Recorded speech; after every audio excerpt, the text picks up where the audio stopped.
बिस्मिल्लाह करते हैं जी।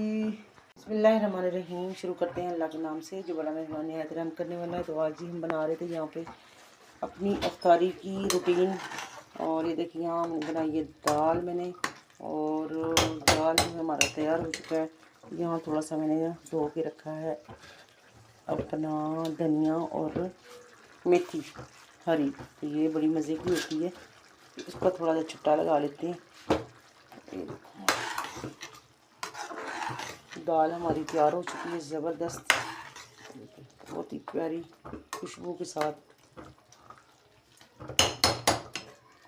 इसको जो है हम दम पे लगा लेते हैं।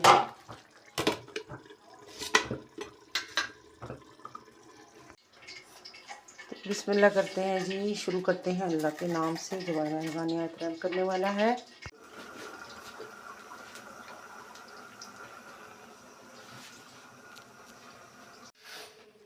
माशाल्लाह जी यहाँ पे हमारी अफ्तारी जो है वो रेडी हो चुकी है अल्हम्दुलिल्लाह। तो करने लगे अफ्तारी माशाल्लाह। अजान हो चुकी है। टमाटर भी डाल दें दोनों। ये मैंने कल बनाई थी तो मैंने सारा कुछ डाला वाला। टमाटर ही मिस हो गया, टमाटर मिस हो गया जी। यहाँ से बल्लों में टमाटर नहीं डाला। चलो डाल लेते हैं। हालांकि मैं टमाटर पाए निकाल के भी रखा था इतना बड़ा।